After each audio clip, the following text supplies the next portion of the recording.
Ahora sí, ya está el invitado con la productora y periodista Alejandra Fernández. Los dejamos con ellos. Gracias, Silvia. Continuamos por el camino de la ciencia y la tecnología aquí por Canal 15 UCR. Bueno, y precisamente para hablar de este tema que mis compañeros habían hecho la introducción, tenemos a bienvenido Claudio Vargas Arias por estar con nosotros. Él tiene una experiencia en investigación considerable en la parte de historia. Es investigador de diversos proyectos relacionados con historia de Costa Rica, historia política de Costa Rica durante el periodo liberal, que es uno que nos va a servir de base para hablar de la democracia en patrimonio histórico arquitectónico de Costa Rica. Pero algo muy importante es que es el actual coordinador de la Cátedra de Historia de las Instituciones, y aquí la gente que ha pasado por la Universidad de Costa Rica hemos tenido que llevar historia de las instituciones en casi todas las carreras de esta institución, porque es la base para conocer la historia y conocer lo que son las instituciones que nos han dado este Estado costarricense. Un gusto realmente volverlo a decir, que esté con nosotros Claudio Vargas. Empezando con la entrevista, pues precisamente hablábamos de que este reciente 7 de noviembre se celebraba el Día de la Democracia. ¿Cuántos años verdaderos tenemos de democracia? Que antes de iniciar esta entrevista hablábamos de eso en algún momento dado, que no sabíamos si 130 años o cuántos eran los años que estamos celebrando después de ese histórico hecho de 1889. Bueno, Alejandra, muchas gracias por la invitación. En realidad yo no me atrevería a ponerle una fecha. ¿Por qué? Bueno, porque la historia hoy más bien analiza procesos. Y si definiéramos la democracia política, porque también podríamos hablar de un concepto de democracia mucho más amplio, diríamos que, bueno, podemos reconocer hitos en la historia, en el desarrollo de esta democracia, pero bueno, históricamente algunos han considerado que el 7 de noviembre de 1889 fue un momento importante. No dudo que haya sido un momento importante, pero también se dieron otros momentos antes y después que podríamos referirnos a ello. Me parece que a partir de la perspectiva de la nueva historia, repito, que analiza procesos, lo más importante es entender el desarrollo de las instituciones y las ideas como un largo proceso, y que no siempre, desgraciadamente, no siempre es evolutivo. Hay también retrocesos. De ahí la importancia de conocer el pasado y de tener un criterio histórico informado.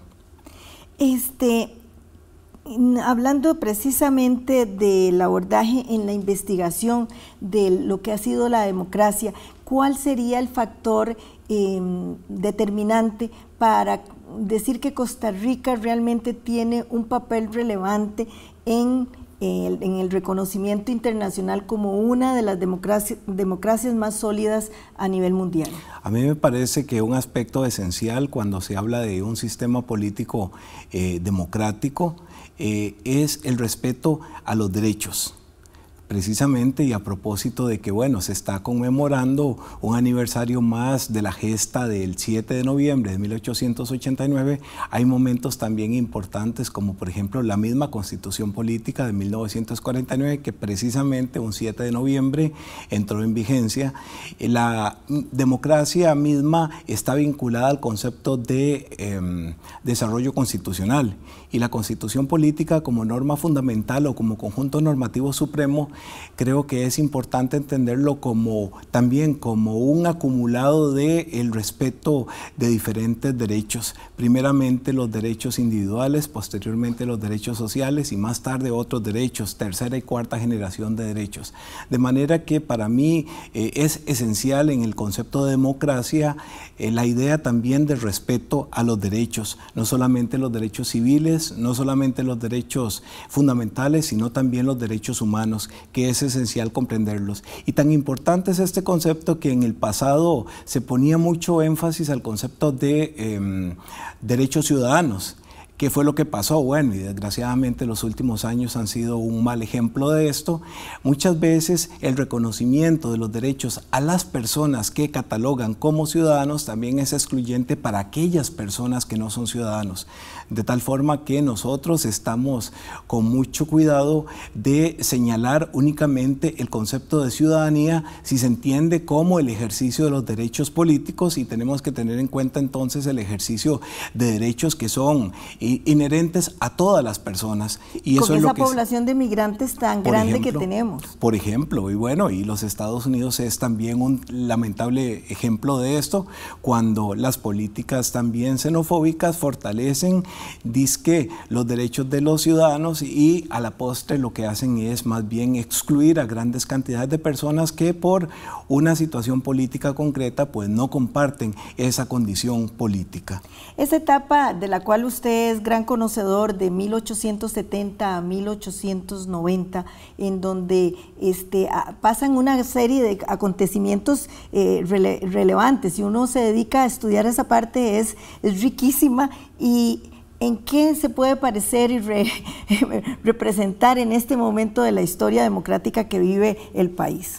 Bueno, es una pregunta bastante difícil de contestar, pero efectivamente podemos reconocer que fue una época de transición donde hubo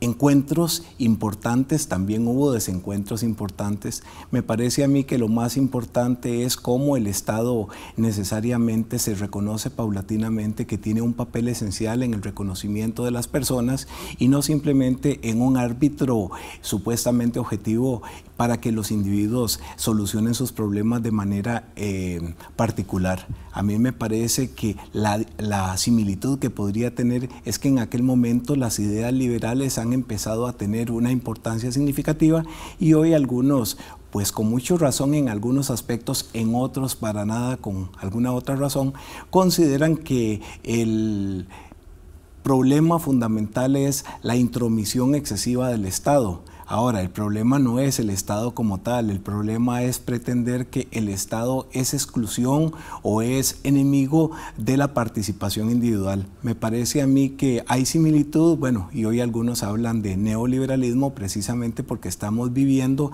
la preeminencia de las ideas que procuran la eliminación o la disminución del Estado a toda costa. Hoy cualquier persona seria, diría yo, no presenta al Estado como enemigo de la acción individual, de la acción privada, sino complementaria. Nos vamos a quedar con eso, Claudio. Vamos a hacer una primera pausa aquí.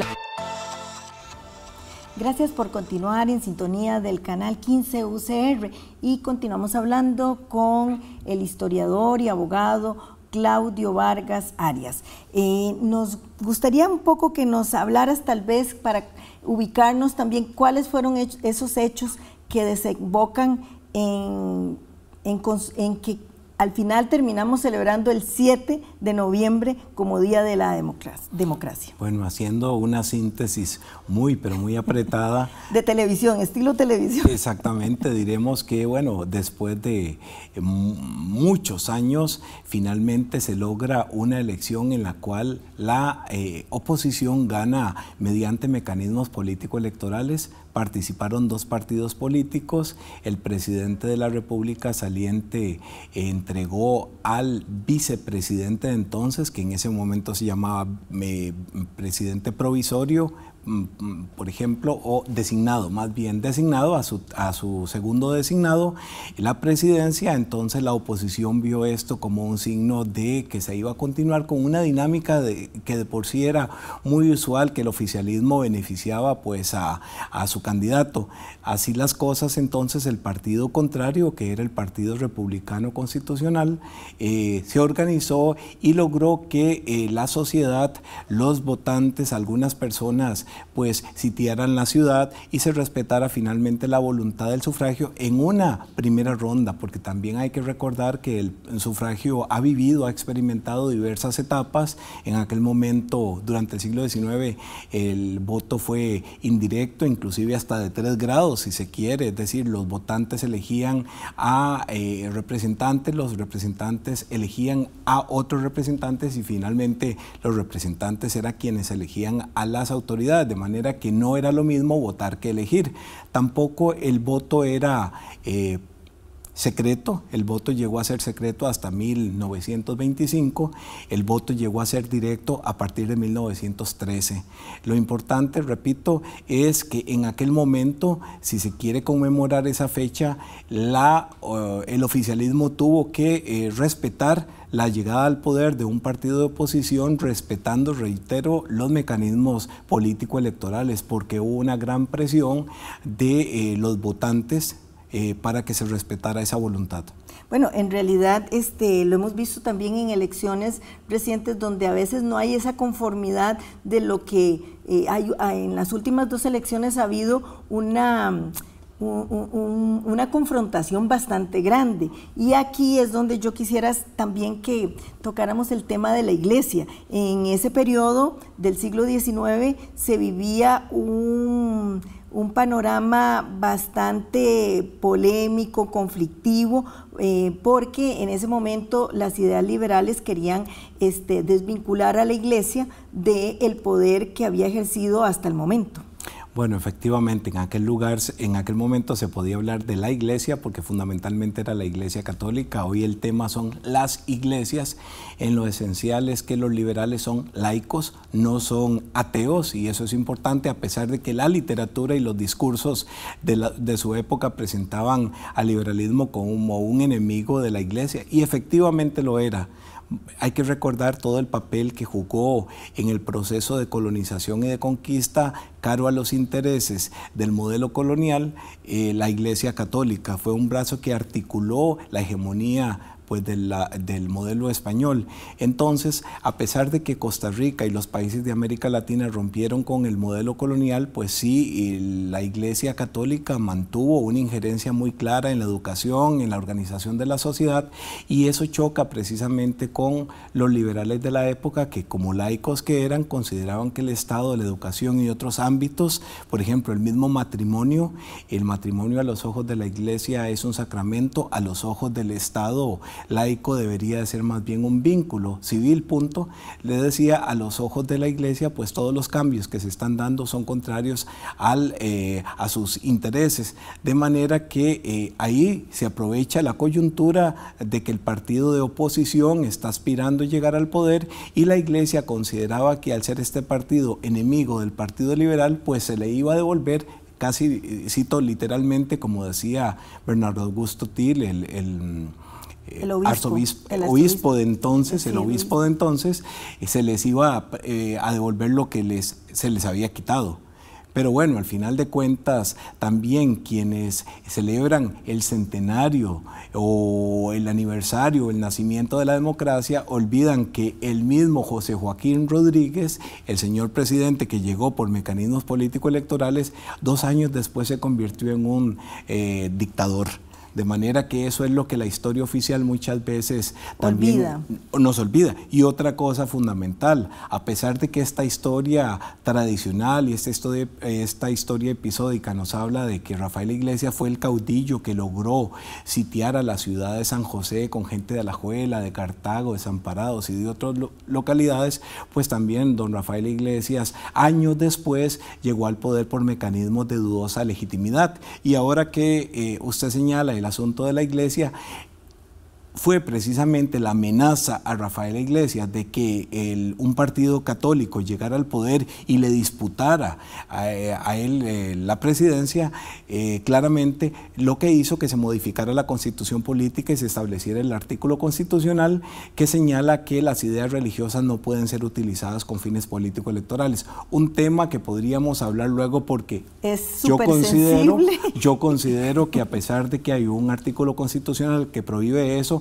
hace falta claridad por parte... No se respeta, en realidad no se hace respetar, porque se respeta sí, los controladores de constitucionalidad de este país lo hicieran, pues mi criterio es que no podrían utilizarse los motivos religiosos ni las ideas religiosas con fines político-electorales.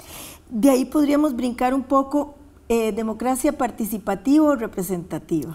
Bueno, en realidad son dos etapas. La democracia representativa se le denomina a la democracia cuando las personas que son electoras eligen a los representantes y de alguna manera delegan en ellos su representación, como lo dice el nombre, en las instancias de decisión, en las instancias políticas. Es una etapa importante en el desarrollo de la democracia política que en las últimas décadas pues no es que haya sido sustituida, sino que ha sido complementada con otro tipo de democracia.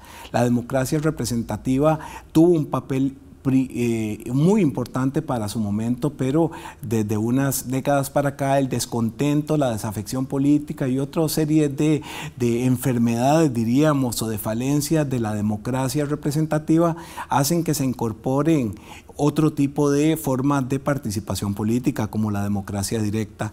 En el año 2003 y luego en el año 2006 se incorporaron al desarrollo constitucional y normativo de Costa Rica pues los mecanismos de participación directa, la iniciativa, por ejemplo, en la presentación de proyectos de ley, que antes se tenía que esperar a que un diputado acogiera un proyecto de ley. El referéndum.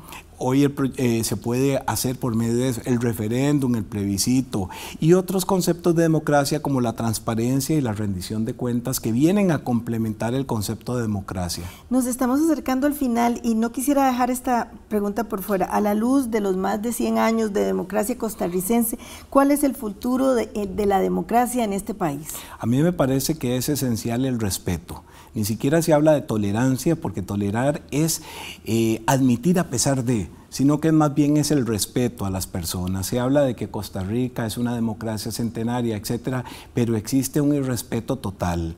Yo respeto únicamente a la gente que piensa y actúa como lo hago yo, pero hay una incapacidad de diálogo, de mediación, de entender a la persona que piensa de manera contraria, por más nobles que puedan ser los pensamientos del grupo, de la persona que así lo dice, muchas veces piensa que eso lo empodera y que no solamente puede callar, sino que puede decidir, inclusive hasta por la vida en muchos casos, de la persona que opina diferente. Y a mí me parece que el reto es fundamentar esencialmente el respeto y por supuesto el respeto a los derechos humanos, a los derechos civiles, a los derechos fundamentales.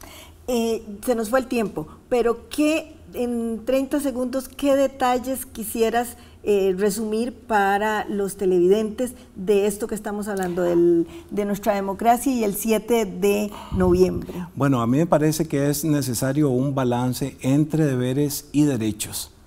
Somos muy dados a exigir, a demandar, a pensar lo que nos deben de hacer, pero somos muy poco dispuestos, estamos muy poco dispuestos también a en qué estamos nosotros comprometidos con la sociedad, con el Estado y con el mundo. Me parece que es un juego de un balance. ¿Qué doy yo, pero también, o qué exijo yo, pero también qué doy? Con esto nos vamos, Claudio.